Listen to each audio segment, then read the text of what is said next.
Yamakateerera kudaiso ndiyo Kulen TV yacho patinokupai nhau ma-updates nezvinhu zvakasiyana-siyana zvinenge zvichingoitika munyika yekwedu. Nhasi ndauya neumwe guest anozvita ane nharo stereki, but nhasi ndoda kumubata pamweya ndichiti handisi kuita zvekuseka. Nhasi andijuma ndiri pachiki, saka ndoda kuita zvekuti tipedze naye. But before I do that, ndogara ndangozivisa mazimba vari muSouth Africa muno mada kuregisterwa makambani nekuvhurwa ma-FNB business account vaya. Batai Education Research ikambani iri reliable. Muno vanokuitira zvese, kana usina work permit kana study permit haisisiri problem. Vanokusotera ungori nepassport chete. Saka garai mabata nhamba dzendakuisira pascreen ndidzo dzidzi. Ngatisangane tipinde mushoko munzwe zviri kutaurwa panapa. Nhasi pari kupisa. Apostle munhu waMwari makadi apa? Kulen, how are you? Long time. Aiwa, nguva yange yareba man. Apostle vakatiza, apostle vakanyeba kuti comrade nyoka yamabhunu ari kubuda September. Vapiwa date remuna November, saka vangasiri kubatika. Vanga katiza chibanda. Saka toti apostle vakahushura chiprofita here chichakaitika. Mweya wakapodza. Tatotangere, tatoda zvebasa ka. Apostle tatanyanya chizwe.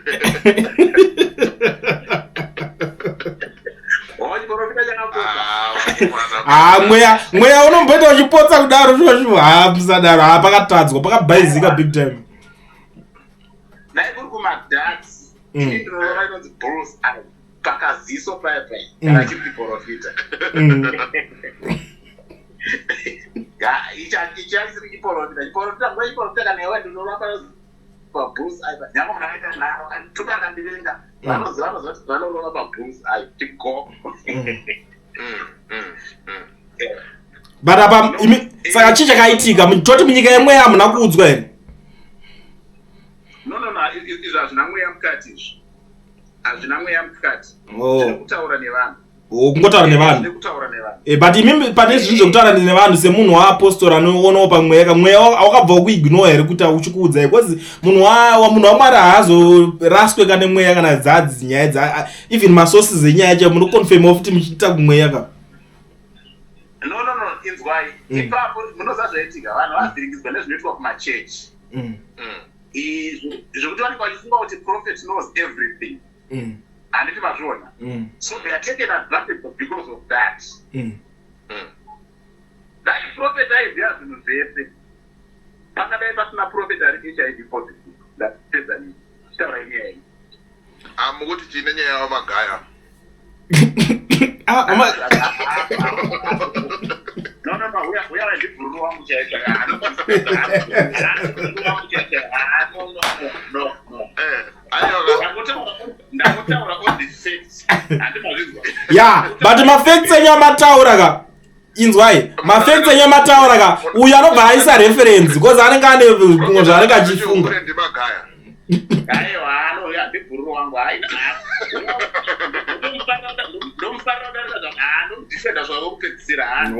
Saka ndeupo wamukutaura ndeuye wepfuti nemakondomu urikutaura naHoliten kunzi aibudisa pfuti nemakondomu hanzi ana angel. Ndangopa as a good example kuti muzive kuti vanenge vachidzi maprofita we know everything. It's not everything that they know. So far zvangu it's not everything that they see. Wese animal limitation, but chinoitika panouya ma-revelation at certain times. Yes. Ndosachigara ari spiritual sezvinopoterwa nemaprofeti zviya. Ndopangati handingoti pangadai paita kana any prophet anove HIV positive. Because unofanira kukwanisa kuona kuti munhu anodaurira naye ari HIV positive. Saka zirai kuti kwea kungotaura munhu wese ane ma-limitations.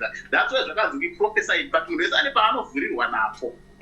But I think nyaya yekunyaoningina kuchiprofita yanga ingoriwo nyaya yekutanga nayo kuti tungwaribe kutangira. Isu edu hatina nyanya yorinda zvakanyanya nekuita kuchiprofita. Ngatiende straight pane nyaya yacho yenyoka yemabhunu. Makati anobuda September varegedza vatoramba achingopostpondwa. Muri kuti kudii ipapo? Correct. Chitibvunzai manje ndikutaurirei. Tatobvunza muri kuti kudii? Zvaramba kaizvo makataura. Aiwa, hazvina kuramba mukuzinzwa. hazvina kuramba but kubuda kwanyoka yemabhunu as was agreed handifika the government yekuzimbabwe no longer holds anything against him that much. What happened? What happened? Nyoka yemabhunu was not supposed to be carried out, but before you know it, 3 days before, Babaita Dramara Woli. Can you see what he fired up? He fired up the social media, and it became everyone's talk. But nyoka yemabhunu pana Woli tena anopinda papa. Chimireka ndikutaurira zviribitika kana zvakaitika. He fires it up, and social media goes ablaze. Nemisplaced words dzake dzanga ataura. These are the characters that people are looking for in the streets. That's why we're going to streets akanyarara, because pakushaya munhu anosteer up. At a point when everything is gone quiet and we are looking forward to the right, panapa mukomana yakapera yakabvumira mukomana ari kubuda. One guy comes up, fires up the streets. Just imagine we are fire up my streets nezvaari kutaura with the misplaced word. Nyoka yemabhunu bhanzi ngaariliswe futi. Panobuda sei? Saka ndikugonera kwa control amastreets ezvinezvi. Aiwa, iwe haina basa kai mungwedza kutaura kuti zvoni vanhu ZANU-PF iri kucontrola judicial system nechinchizve kuSouth Africa kuno. Nyoka yemabhunu akasungirwei? Ndoda kupindura nemubvunzo. Nyoka yemabhunu akasungirwei? Aiwa, musati matipindura nemubvunzo. Imofa mapindura weduwo mubvunzo. Let me answer you. Nyoka yemabhunu akasungirwei? Kana nyoka yemabhunu akasungirwa nyaya yekuZimbabwe, he is supposed to be expatriated. Why are they not expatriating him? What is happening in South Africa? And what answer that?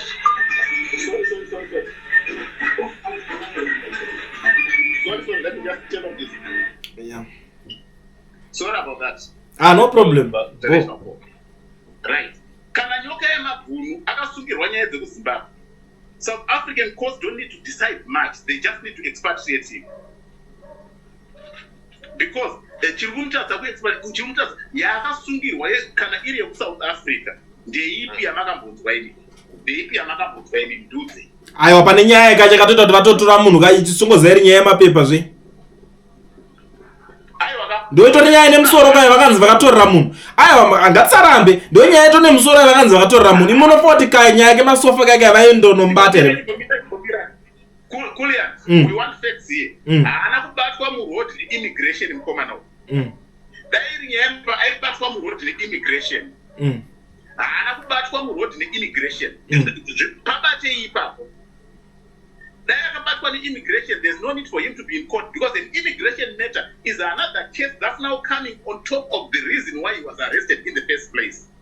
Saka mukada kuti mimi kuZimbabwe vari kucontrola macourts emuSouth Africa here, I will pose a question to you guys kuti akasungirwei in the first place. You will see kuti mesa mfuza kuti akasungirwei. Saka the answer is yes, they are controlling the courts. Full stop. Woli ukunzwa mpostori wako.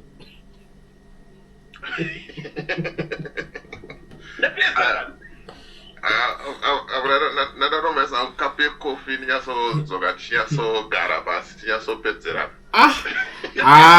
Ndinga. Chibonzwa ngatibvumirane panapa. Hatikuda emotions, hatikuda noise. Asi my emotions. No emotion. Nyoka yemabhunu akasungwa. Haana kusungirwa immigration. Dai akasungirwa immigration, there's no need for him to be in court today, because an immigration case is the third case of the 3 cases that's going, and is the last of the 3 cases. Before then, there's 2 cases. Angasungwa kumba kwake kunzi unenyaya yemasofa ekuZimbabwe yauridiwa. No. It should tell you that there's a political connection to everything, and Zimbabwe yamuda kujaira controls also the South African courts. Amukutambana pabasi padiki, mukutambana pahombe.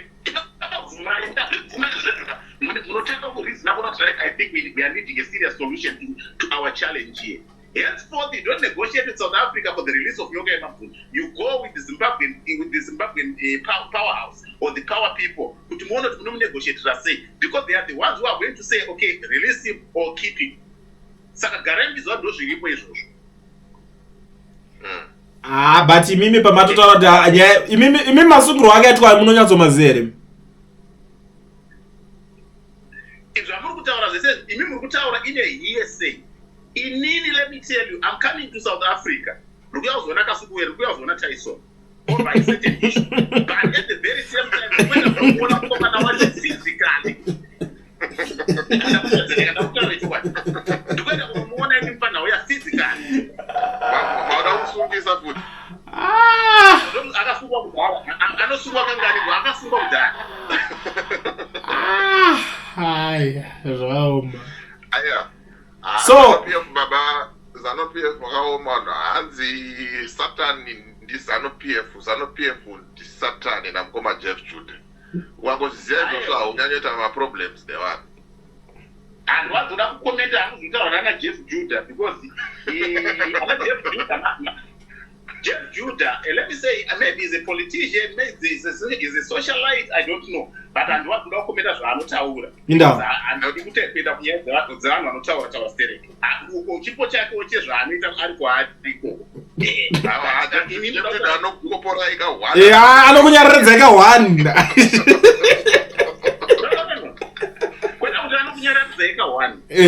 When I was one, have you ever seen one thing?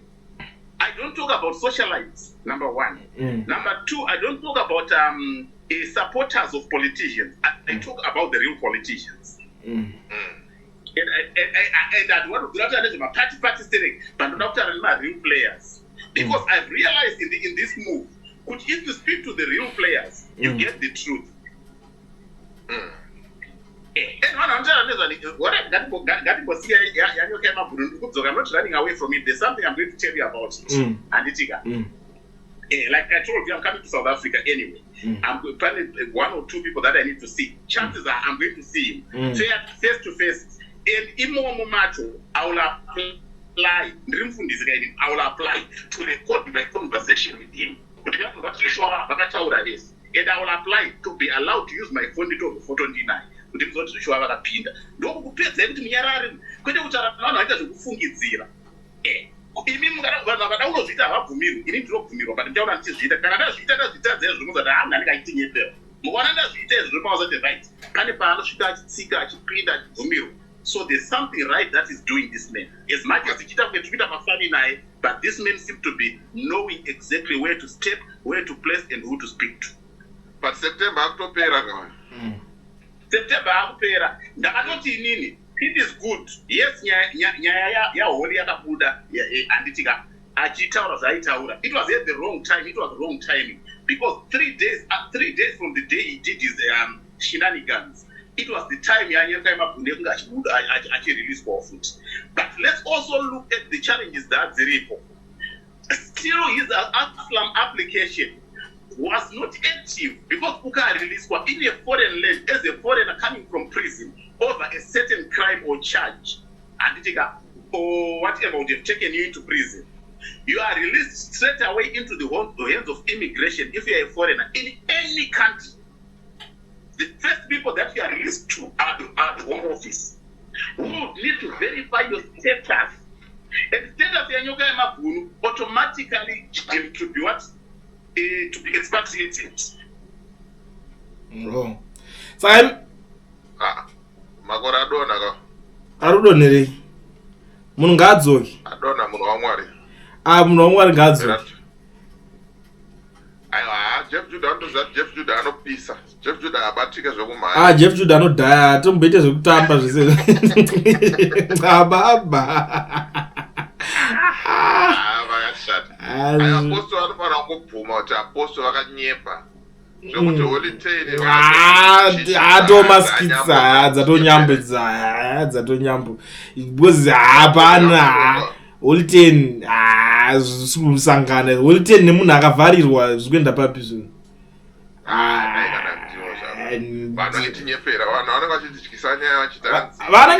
vanenge vachifunga kuti takabva nezirori remazhanje rere tikapinda munhingirikini tikapinda mutauni takatakurwa nerori remazhanje remavegis. Apostle muri kugara kuUK muri kutaura nana Mnangagwa, muri kutaura nana Nick Mangwana, muri kutaura navo vanhu vese ava munotadza here kumboudza kuti vakomana zvatinosangana nazvo zvakamira zvakadai so toita sei sezimbabwe tingoswederawo mbichana 10% zvayo because mune exposure utanga uchatenga mbudzi. No, mukuona zviri kuitika. Ndoda kupa a good example. Zvinhu zvese zvamuri kutaura izvi, do you know kuti zvinotaurwa nani saka ari kuramba hazviuye papublic domain? Inzwai, hazviuye papublic domain. Ndoda kupa a good example na-sitting president. Handiti muri kuzvinzwa. He cannot be technically knowledgeable like I am. But it is the people within the ministries who need to introduce certain things to him. That's why you see every Wednesday he has got a briefing with all the ministers that hold ministerial positions. Not members of parliament, but all the ministers who hold ministerial positions. They have got a briefing that they do every Wednesday, in case you didn't know that. So it is those people who are incompetent, and it is those people who are lying to him. Those are trainer is kufamba handiti mazvinzwa vakatoshamiswa because at times these are not things that he gets to know. Why you mean muchida kumusaidhira kuti akatoshamiswa kuti trainer akanzi haisi kufamba iye achiziva zvinoitika kune dzimwe nyika? Chibonzwai inini I'm an honest person handisaidhire munhu. Aiwa but aiwa apa mukutosaidhira ka isu hatikubvumidze kuti musaidhire munhu ari kubhaizira vanhu. What I say at times is not what you want to hear. Murikuzvinzwa.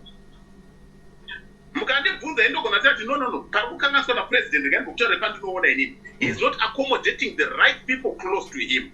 No. There are some people close to him who are manipulative of where they are seeing an advantage to themselves. No. So such things I would say openly. Ngaangopa umwe munhu basa. I'm telling you. Ngaangosiyira umwe munhu basa.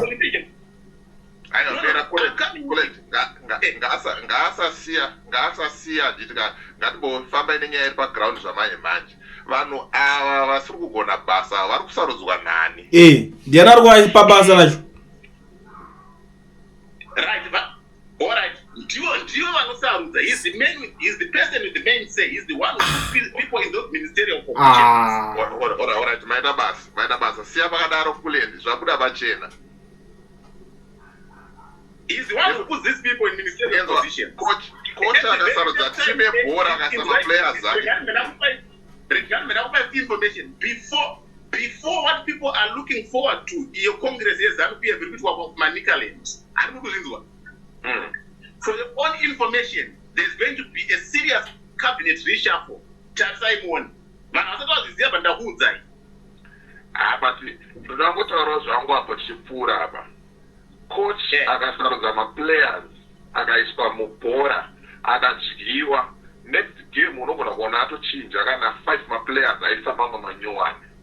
Next game unogona kuona atochinja. Exactly. Coach ndiye ane responsibility yekuona kuti timu yangu yandaisamba iri kudyiwa nekuti iri kuleka pakati nepakati. Saka mukuru ndiye coach. Vanhu vake vakaisa ka vari kusecha vari kudyisa timu. Vari kudyisa. Because vanozivana kumashure kuti vari kuba mari. Exactly. Chero timu ikatodyiwa coach anotofayiwa anotodzingwa basa coach wacho. Anodzingwa. Chibonzwai. Chamataura is very correct 99.9%. But for you kuti muona kuti pane pari kutadzwa. These are issues that are debated for within the what House of Commons, House of Lords, Parliament.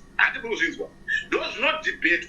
The opposition is opposition EP. Points that are factored out by opposition. Have you got opposition in place? No. All you have is an in-party divide ZANU-PF, which is what everyone is now leaning on. When the opposition ZANU-PF, but side. It is the duty of opposition. So right now, instead of just pointing at him as a failure, you must also look at the opposition as a failure.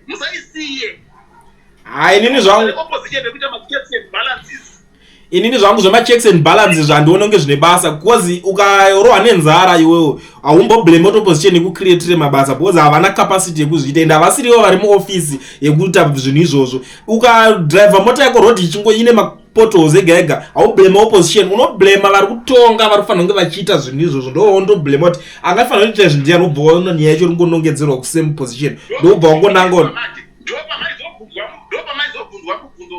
If you tell us what is the portal, they say how many city councils are run by opposition? 90% were run by opposition. Kuna mani ipiko. Zvekare zvimutanyaya dzekare mimi. Nyaya dzakapedza kudhara. Nyaya dzekare. Ndimuri kunza nyaya. Saka nyaya mukaunza nyaya yekudhara zvakudhara zvinofana kudzoka kuzotaura. Aiwa ndima matazo ma-checks and balance mitazo zve-opposition ka because hapasisina chinonzi opposition izvozvo. Ipi ndiani wana anosumuka chindiro opposition? Ani hakuna opposition. Vanhu vezano wewe. Let me tell you. Chibomira mata hapasina inonzi opposition. Chanaka ndechekuti uyo DJ Holy ari pano uyo 0.5 uyo. You remember 0.5 ndichiramba ndichikutaura kuti opposition is dead. Ezvo chiripo is an in-house divide. Then the other small town somewhere were always saying, yeah, this and that. Geza. This is an in-house ZANU-PF divide. Mukatanga kunyorerwa mu comment section kwenyudzi makutengesa struggle. Mukatanga kutaurwa kumwe. So these people, what people want, I understand some people want change. Most people want change. Let me put it that way. If we pass social media, they want change. But every person in a simba, opposition in a simba to social media. Per ground, ZANU yakabata chini. Not because vanotambudika per ground, no. But vanhu vanoinfluence vanhu per ground. Vakazara kuZANU-PF. Vanogona kuva vashoma but ndo vakazara per ground. Vanogona kuinfluence vanhu. And at the end of the day, vanhu vari per ground ndovakuvhota kuita vanhu vari pa social media. Saka vari pa social media havabvunzovhota. Kunovhota vanopushira vanhu kunorohwa zvekutora pesa izvo kupushira vanhu kunorohwa vanhu vari kusapota ZANU-PF vari paground vari kutya and two vari kurohwa nenhamo vari kufunga kuti seviti nevanogona kungovaona vobva vati uya utore mota. Saka hapana ibootlicking yese iri kuti zvakanda holiteni kana mchifunga kuti munodiwa nevanhu vhurai live ini ndivhure live tione kuti anenge akaunganirwa nevanhu ndiani. Social media munangagwa vanenge vasina kana vanhu inde ndakazadza akadiwe social media pane vanhu vepasocial media koita vanhu vepaground pane paina one chairman wecell branch anokubatira kalocation kacho chese ikako. Those people they are afraid. Vanorohwa vanointimidate nezANU-PF. Is the way the politics has been structured on the ground. But if you now what has been laid on the ground on social media, as you would. All right, Apostle. Yeah. Do you know right now, Kutima teachers are the lowest paid civil servants right now? Yet munhu wese kuti azoita MP asvike kuna president ari kubuda nemaoko ateacher. What are you guys doing about it imimi kuZANU-PF kwacho ikoko? Kana uchiti what are you guys doing about it urungisa kuzanu waunobvisa pamunhu waMwari ka. Aya but mukuvasaidira zve. Mukuvasaidira zve. Jogwe satrarira. Matoirambawo kama zvonoti yakadhakwa ka. Mazvonoti vanhu vakadhakwa mabvuma.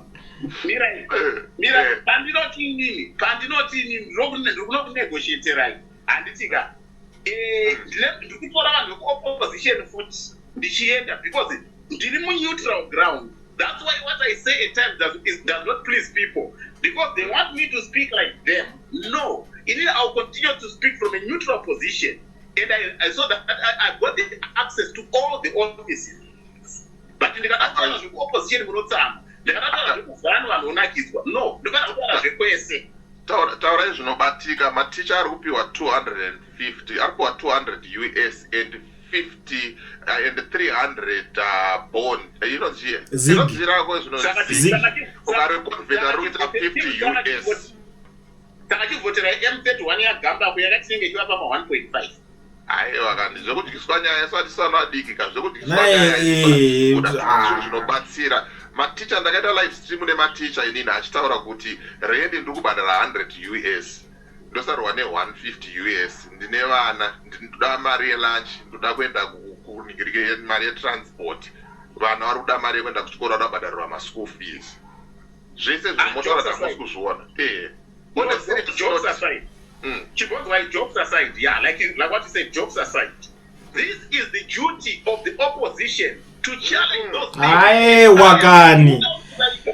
Apana opposition yacho saka mtu atana avache challenge kweli. That's a problem. It's a problem in the opposition. So whatever is happening, whether you are manipulated or not, you can talk about it, but there won't be any action to be taken. Because there's no one who can escalate those cases who are actually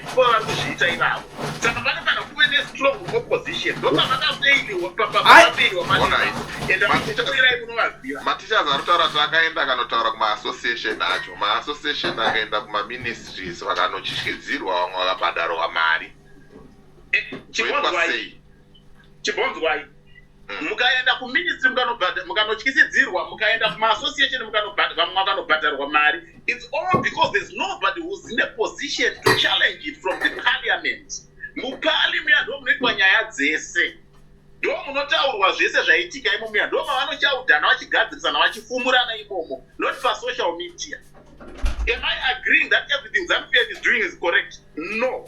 Even if I can agree with to say 80% of the things that are being done are wrong, I can agree with you guys. But we are not the right people to be arguing about that. It is the people who are meant to be in the party to argue about that. Who are those people? The opposition. So if there's no opposition, try and find out how it failed and who failed it and what needs to be done for there to be opposition. Because social media, we talk about it, but nothing will be heard and nothing will be action. Ndoda kutaura chokwadi hapana munangagwa pavanogara panapa vachiteerera social media, but kuparliament vanotozvinzwa kuti kwatsva vanoteerera, handiti mazvinzwa. So as long as there's no opposition, hapana munoita noizwa maneta opposition. But right, ndine chinhu wani chandafarira pane zvomataura muchiti inzwai, ndine chinhu wani chamataura mukati havagari pasi vachiteerera social media. Maminista avo ma-MP avo vanoteerera. Musi uno apa mobile chinomona uya aimbonzi ani aimbonzi rani mbori bhebhi ravo wati ayakwakabuda achitovaudza fefe kuti aakuzvipatira kuna mushonga uko. Zvinhu izvozvo kuti zvizofamba ka it's social media zvinobva zvasvika kwaari bva zvatosvika pakutomuaffect obva asvika pakuvaudza fefe. Saka ngatisanyeberana kuti shoko harisvike rikanyatsoparidzwa mushe zvinosvika. Right, ngatidai so vazvinzwa nana honorable Mabel Chinomona handitika. But honorable Mabel Chinomona, remember she's within the party structures. She can only say it that way without being aggressive over the matter because she's not opposition. If she becomes too aggressive, she might lose her position. But she can highlight that. And if in opposition saying the same thing, they can be hitting on top of the desks in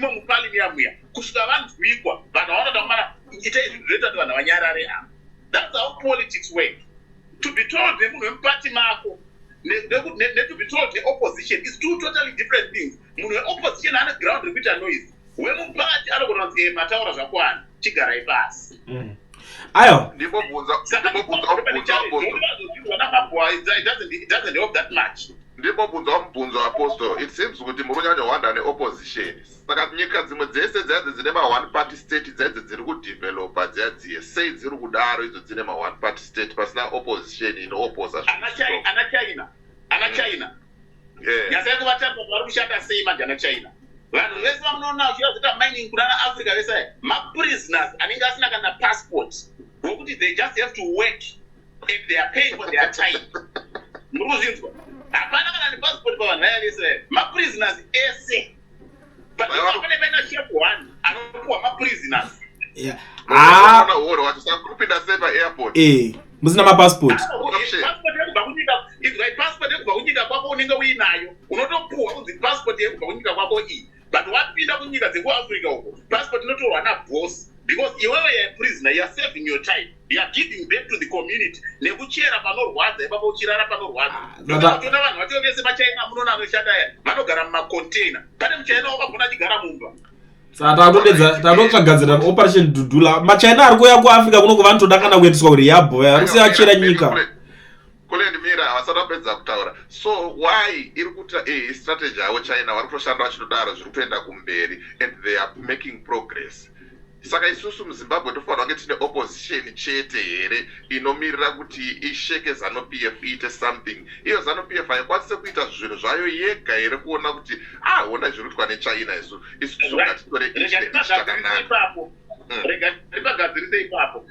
Ana China, they are not democratic countries. Zimbabwe is a democratic country, so it needs opposition to be present. Unless democratic being a democratic country. Democratic in what way, Apostle? Zimbabwe is a democratic, is declared on paper.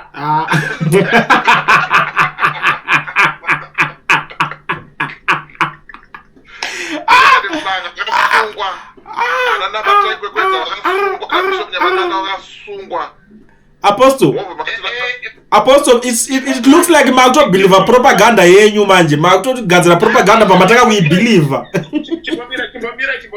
Blessed Mhlanga akasungwa akabuda. Is he not continuing to do the same thing that caused him to be arrested?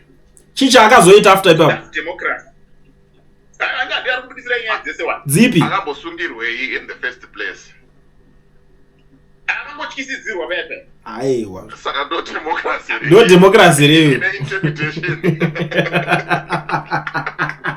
Democracy, freedom of speech, zvinhu zvakatimbomirayi, rule of law muZimbabwe atimbomirayi, ngatibvumirane izvozvo.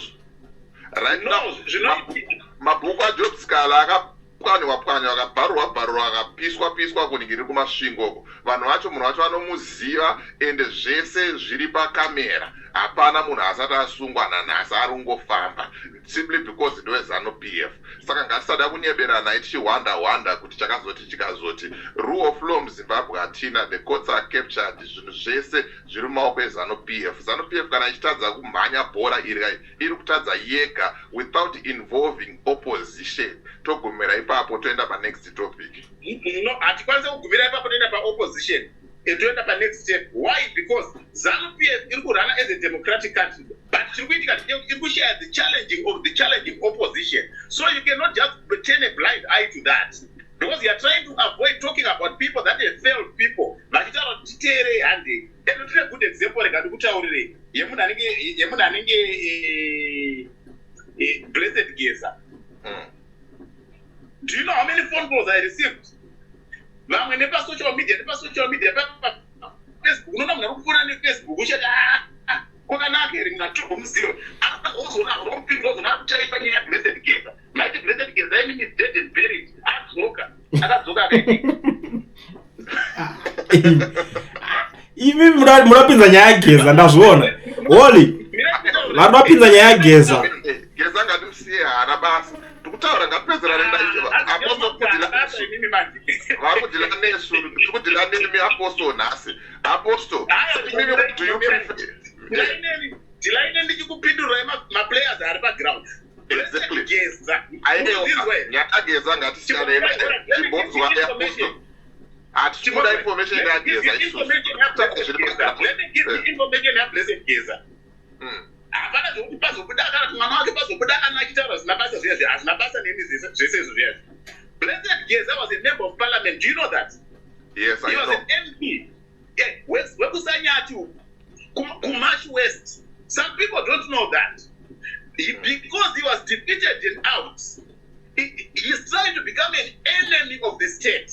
Yet he was part and parcel of the people that is criticizing now. So to me, his reason of criticism is because he's not eating and sharing in the same plate with them again. So why would people ipapo mune point, mataura point, chimbonzwa. Saka mumba menyu imimi, mwana wenyu imimi, akataura kuti baba ndaane nzara, kana ndaane 2 days ndisina kudya, kati anyanyodya mavheji panapa, momba mamurova neshamhu. Muri baba wakanaka here? Kana ataura tiri mumba, tiri tega, atobite kana simba rekumurova neshamhu. But akada kuuya kuzodudza kuti baba tikurara nenzara ari kurodhu pachida kufadza vanhu, ndomurova neshamhu. Whether his point is correct or wrong, ndomurova neshamhu, because kwaataura ari is not the right place for it. Dai unoda kutaura point yotaura uri mumba muno, unogona kutotaura same point yo wakagara pamakumbo ndikatokunzwisisa, but ukataura same point yo uri kurodhu ndokurova. saka motichizvoenda ZANU-PF here totara mapoints edu takagara pamagumbi. No, ndikuti dzokerai kuopposition kwenyu, build your opposition. Build your opposition kuopposition kwamamuri ikoko, so that you have a voice to speak against this. But problem yenyu kuopposition ndeyekuti everyone is sitting on a high horse, no one wants to come down to it, everyone has failed. For the first time rekaenda kutaura chimwe chinhu munofana kuita ekunoti muchitarisa. Unonzwa vanhu vachiti aikunoti kana mutaura politics mukutaura Chamisa chete. How can I not talk about Chamisa? Yet he is the leader of the opposition. As much as he claims that he stepped out of politics, he is trying to come back. But Abita Makat, back to neighbor. Alright, ma-opposition parties mangani akacontesta pa-previous elections. Aifasvika kana kuma-23 re-22 kana ma-19. Right. Let me put it right. You don't talk about them. 23 candidates. At the fingertips. There were 23 people who contested for the presidential position. And Amananga ballot paper, I still have got a copy of it. He was candidate number 23. So let's say required play actors in SAI. But there were only two people that people were looking up to, Chamisa versus Amnanga. Let's be very honest about it. Yes, those were the two candidates that people were looking forward to. Did I even post on Facebook? I post that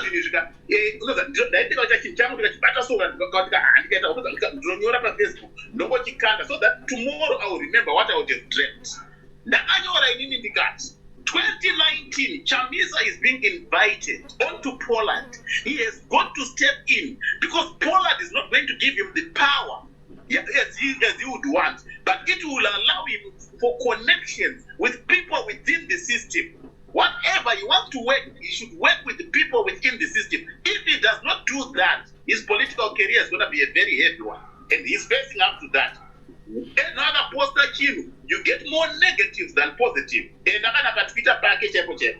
I think I'm going to pindura man because I want to do net. Ini bandru uramba ngande imeme muri kufocus on Nelson Chamisa as if he was because the only leader of opposition. Opposition in the Chipangu. Leader opposition he must declare himself that I'm out of politics and I'm no longer the leader of opposition and I don't want to hear about politics again. Look for a new leader. Let him give the blessing onto somebody that to continue to hold the blessing when it's not yielding anything. So you cannot continue. You cannot shut your mouth on him. He's going to be a matter of subjects. He's going to be the subject matter of discussion. You cannot take that away from him.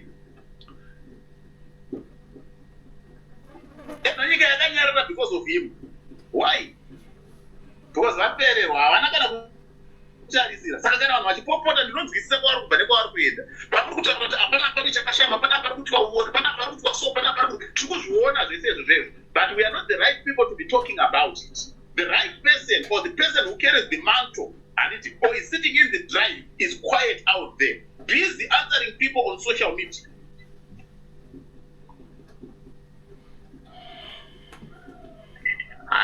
Isusu we are not here to defend Nelson Chamisa banana. Kana mchida tichakusanganisira Nelson Chamisa ngangotaura nyaya dzemaground.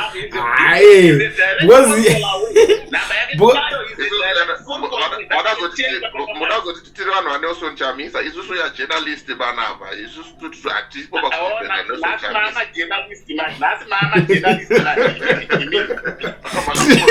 Mas journalist must hombe zvebiza.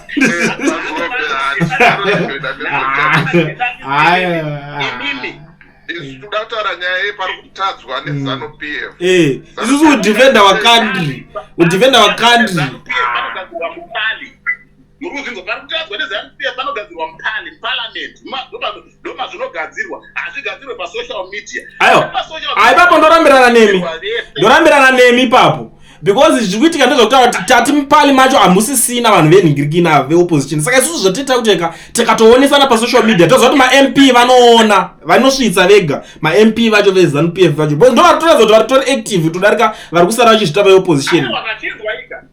If there's no opposition in Pali, it means to say you have no voice.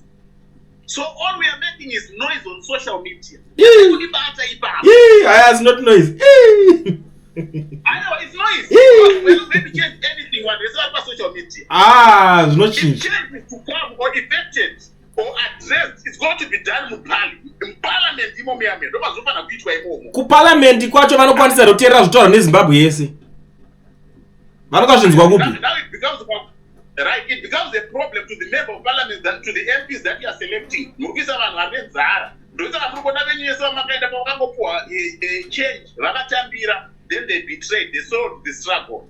Saka imhosva yenyu imi vekuti hamusingona kusifta the quality of the people that you need to be your voice.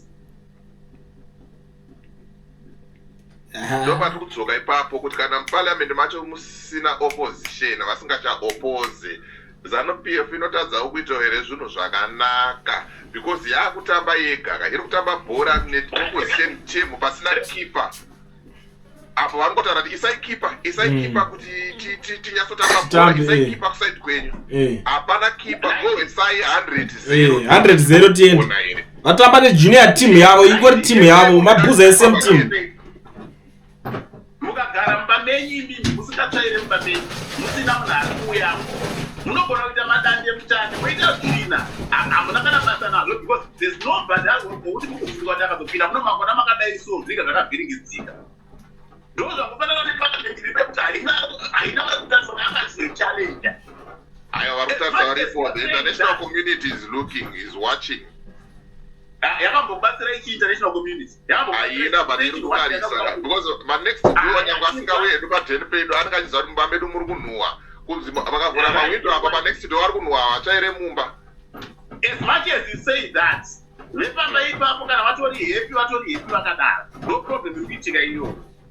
Saka tokubvumirana kakuti ZANU-PF iri happy nekukundikana kwayo. No, ZANU-PF vanototaurana ndapa tikukanganisa. Do you know that? It doesn't come with public chat. It doesn't come with public domain. But if a child vanototaura, ndoda kupa a good example. Mukuziva kuti ana mutoni vakatombotanga kuti haisitaura zvanyozoitamisa. Munozviziva here muZANU-PF? Hatizvizive isati zenyaya dzekuZANU-PF because hatisanhu nezanu yezo. Tongoona peyatadza chete. But I'm telling you this, and it can even reach kuna mutoni wacho anoziva kuti makore akutaura chokwadi. Ana mutoni kuti mutoni isusikira ndinozochambisa mutazi nemusoro kudarika zvekutaura zvese. Kuna vanhu vakuitawo maproblems avo mamwe vari kutaurana pachavo. Ndosaka mafana akazobviswa because anorohwa akafa. Anorohwa akafa. Murume uya unorova. Akatozvitaura kuti mukupe azosungwe is because they were also discussing the ousting of the sitting president. No, Amunangagwa has failed. It's not like these things are not discussed, they are discussed. But it now ukataura kuti if failed unomba wasungwa. Aiwa, it now depends nekuti on who you talking to, number one, where you talking about it, and the motive behind you talking about it. Instead of you bringing a point that builds where you think they are failing. Saka kwenda kuti ZANU-PF pamutauro zvinotaurwa but public domain chete. And vandu kutaura kuti mukaenda kujeri kuna mukupe mukanotaura kuti makore akutaura chokwadi. Right now, Apostle, do you know here kuti tine student yepanhingirikini yepamasvingo apa yakasungwa iri kuenda kukoti mangwana simply because ashoropodza administration kuti zviri kuitwa panapa izvo zvakadhakwa izvi hazvisi kufamba zvakanaka, mwana asungwa. Do you know that?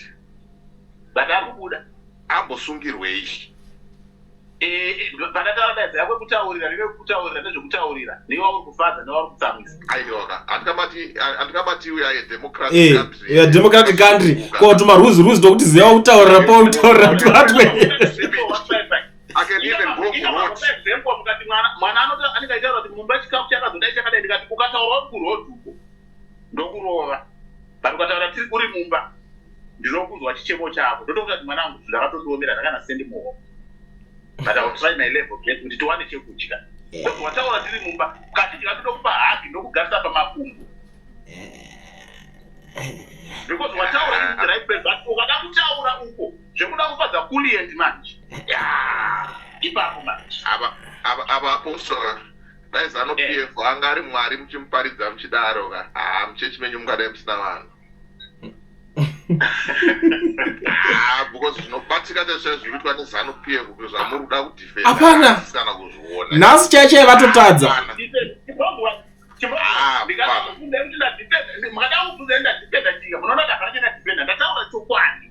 aiwa chokwadi chamataura chekuti democrat Zimbabwe is a democratic country.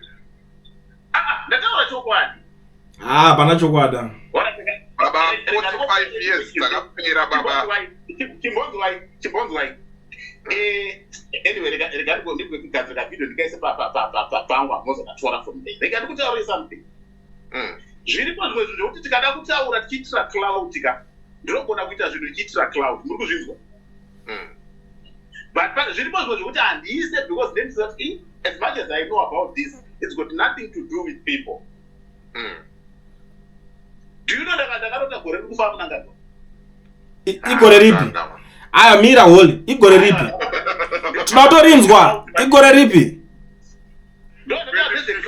aisi cloud hatiti muri munhu waMwari chiprofita kaichi obviously vachangofa handitika but gore racho ndakatorota nemwe zuva ndo randisina zvinhu zvekuti handikwanisa kuisira pasocial media to entertain aisi entertainment bai chiprofita ichi chiprofita makachipowa kuti mugadzirise zvinhu handiti vanhu vafare vanhu vaenjoye vanzwa zvinhu izvozvo kereke simbe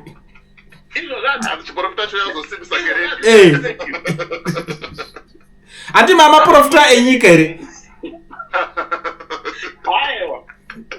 hatisi maprofita enyika maechi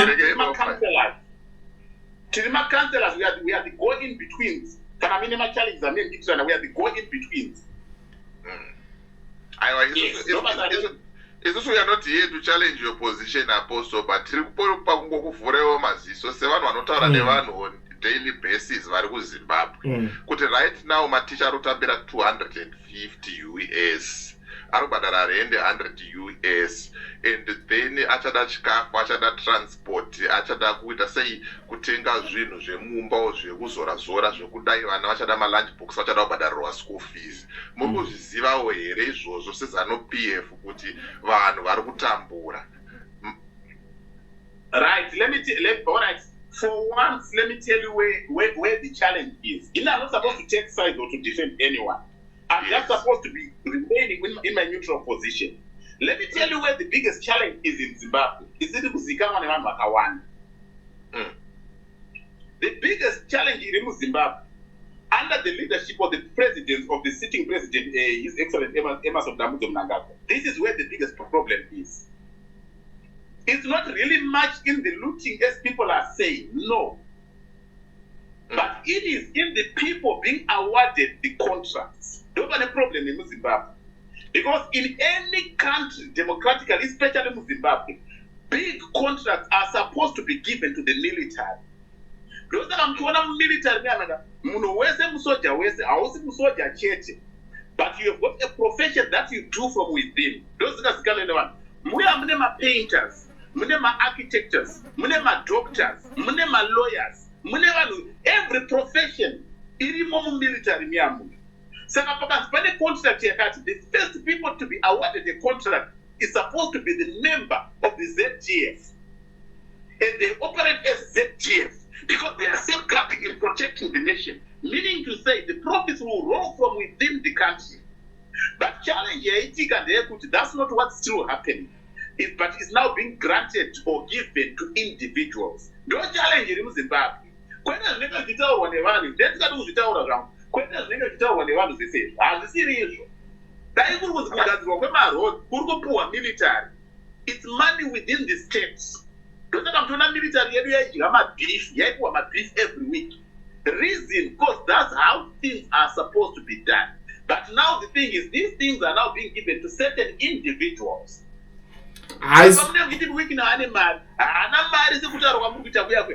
But because mari inofana kuenda within the ZDF is now going to an individual. Who is allowing that? akuzvibvumira ndiri kuti ipapo inzwa ndopandati ndopane challenge chete ipapo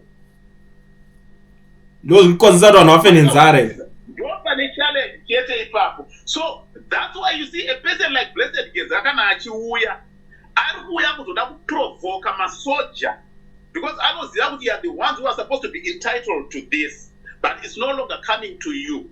That's why ari kupfeka uniform here zvino zvinoonekwa apfeka uniform yesoja. That's the message he's trying to portray right now. Vari kuti iyo reserve forces masoja ari kutaura nezvavo. These are the people that is trying to provoke, not you, the general public. Imini general public, kuita kuti kutanga kungotaura nezvazvo because masoja vanhu vanobva kudzimba dzenyu so that vaite hasha. Ndonyaya iripo chete apa. Blessed Geza is not fighting for everyone. He is fighting to be a part of the people that want to know something in his own capacity. nangu nyaya yaGeza handisida kukomenta zvangu. Handina energy. Hamutadza kuikomenta nei? Bona ndikazokuti ngatimbodaiso outside of our thinking. Ko mukazozwa chiproject chekuti mushaya vision neopposition izanu-PF kupera zvinhu zvaichienda yakadaro so kuti mufungoti general vachapinda ivo vese vatori happy. What do you think? Ndosaka ndatiso hatisi kudzikomenta kanyaya idzi. Ipfungwa dzaunogona kuita dzisedzo dzedzo. That's why I say politics in a certain structure. These things cannot be challenged by a person like you, me, or the listeners out there. These things can only be challenged by opposition. So whatever challenges you have, if you don't bring in opposition, you are not talking about anything. At least isusu kutaura kwatetichiita we are contributing something. It's like you are contributing something, but there's no one to speak for you. The people you vote as MPs, you are voting for them to be your representatives, to be your voices. You cannot tell Apostle Makoro to enter on tower. Even I'm not a member of the parliament. But the people that you voted for, those are the voices. Those are the people you trusted. Urikuona Apostle aruramba achingohwanda nechinhu one and conversation yedu haina kwairi kuenda because at the end of the day vari kuziva kuti opposition yacho iyoyo it's captured handitika we no longer have opposition. So now we are talking tichienda kumberi kuti what's the way forward. We don't have opposition. Let's leave Nelson Chamisa and the other 23 candidates anga aripo iyayaya tofocasa neZANU-PF is the one that is running zvinhu zvamanje manje. Saka conversation yedu tikangotaura zvakati tungodzokera kuopposition. So at the end of the day we are not doing anything. We are not achieving anything. But if you want to discuss or add anything about what happens within the government of Zimbabwe, it's the opposition that speaks because you cannot speak against your master. If you want to speak against government and you don't want to be part of the opposition, you then have to stand as an independent candidate so that you don't have a master at your realm to control you in anything that you want to say. ZANU-PF, a member of parliament, it's got to go through structures, get verified, or it's going to be quietened. Else you lose your position because it's a party thing. But if you are independent, Temba. But when I apostle mimi chimbomirai ngati kuirirana chinhu one panapa. Let's stop talking about opposition. Atina opposition in Zimbabwe right now. Let's focus on the ruling party. What are they doing at the moment? Vana varikubhadhariswa ma800 US, vabereki vavo vari kutambira ma250. Where do you expect them to get money? Ndopanotanga corruption ipapo, vakuba mabhuku kuchikoro, vakuita zvinhu zvakasiyana siyana. Muri kuona sense yandiri kutaura iyoyo. Saka ngatitaure the problem at hand, nyaya iri at hand. Let's not focus on opposition. Opposition has failed, Chamisa has failed, vanhu vese they have failed, and ZANU-PF is the universal winner. They are the winners, they are the masters. The ordinary people, let's talk about that. Tuone conversation edinoperera kupi because toramba tichitenderera. Ndikunyebere blend. Boss toramba tiri roundabout tingotenderera. That's not a problem. As much as you ask me that question and you block me from talking about opposition, I'll still tell you that don't know answer yet. But anyway, let me not go there. Let me come from another different angle. Jamataura is in any industry because I'm a poet. Aditika. But in what capacity do you want me to discuss this? The sitting president. The minute I start to, if I bring such a matter to his office or to his attention, to him has become a politician, meaning to say whatever I'm going to have to approach him next about, he's going to think, that guy is come as a politician again. He will not welcome me.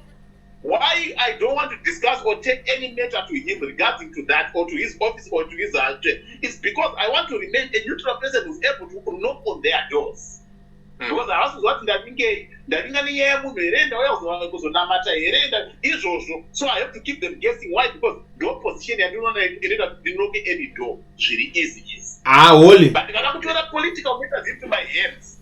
Holy. Reverend Dabaning Zitole, Dato Bishop Adwo Muzorewa, Dato Bishop Kenani Banana. Holy kona zvikitika apa. Tikutoswera tichitenderedzwa chokati chingori pejongoti apostles kuti vataure zvakashata about ZANU-PF avakwanise ndozvinyaya ingoripo because kusaidi kwavo vatodya vese vatotya kutorwa munda ndonyaya iripo zvimwe tingatonyeberana otherwise tatokuisai pakona munongotaura kuti takuisai pakona. Chibonzwa inini handina opati yandombotaura zvakaipa nezvayo but ndinobvunza the right questions. But boza vamusataura nezvavo kavananhingiriki navo vacho saka totaura tichienda kupi nyaya yacho tati opposition yonyararo. Let's say I'm with some of these people. Do you know I asked some of these questions? But I'm so not about within the party. Discuss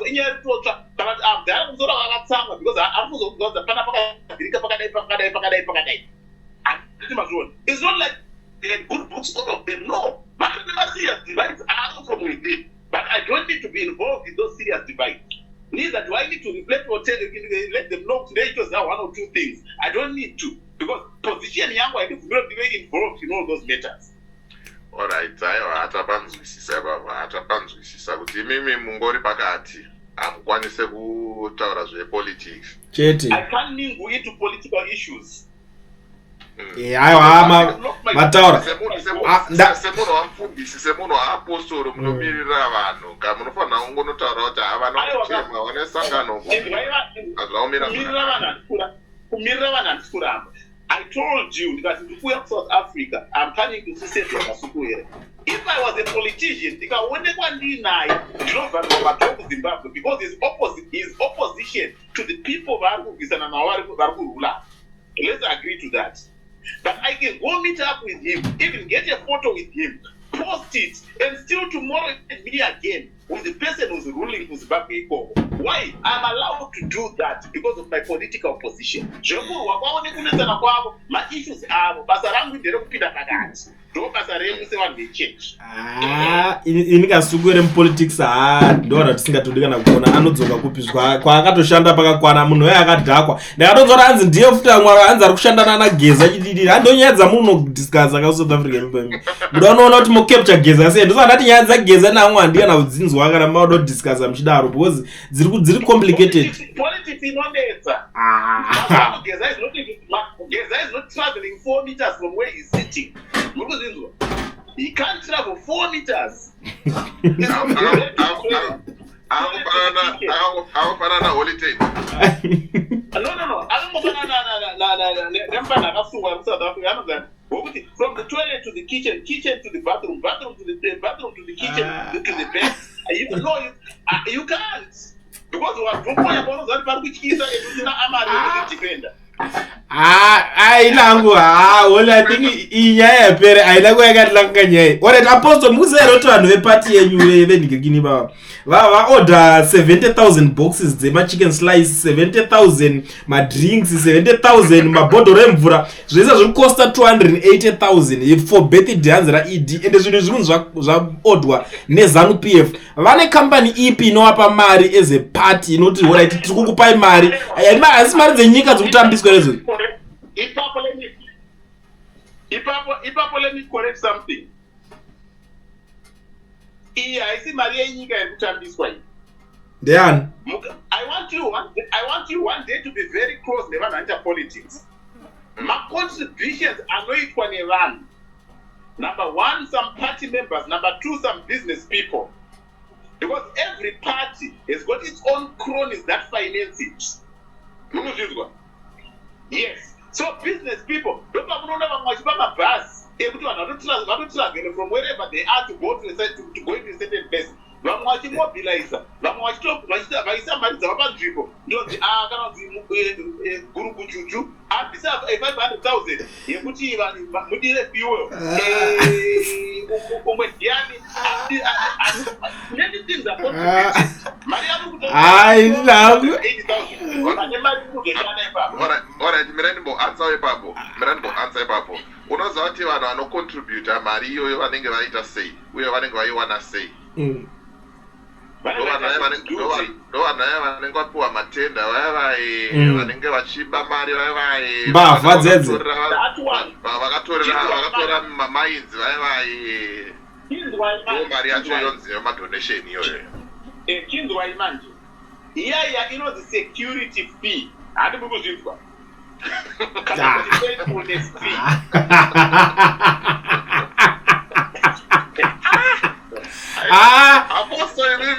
Apostle mosha dzenyu dzachanochira kudenga.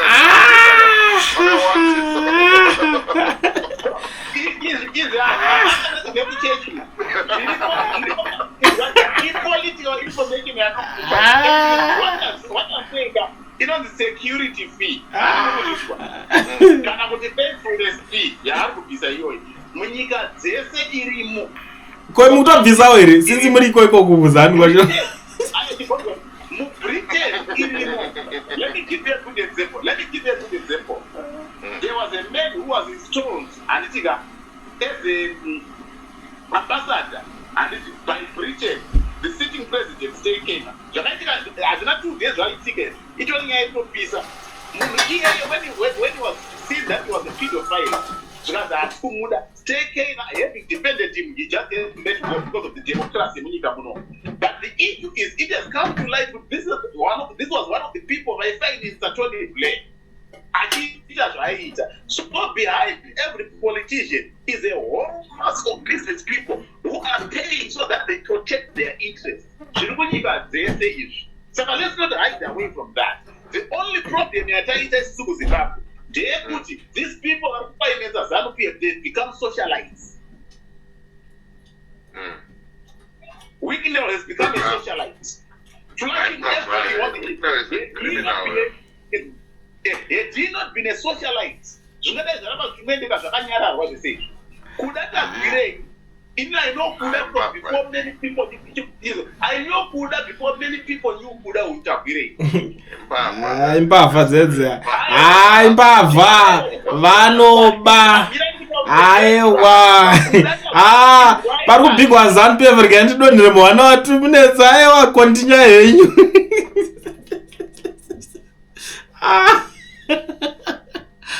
Kana. Anditerere.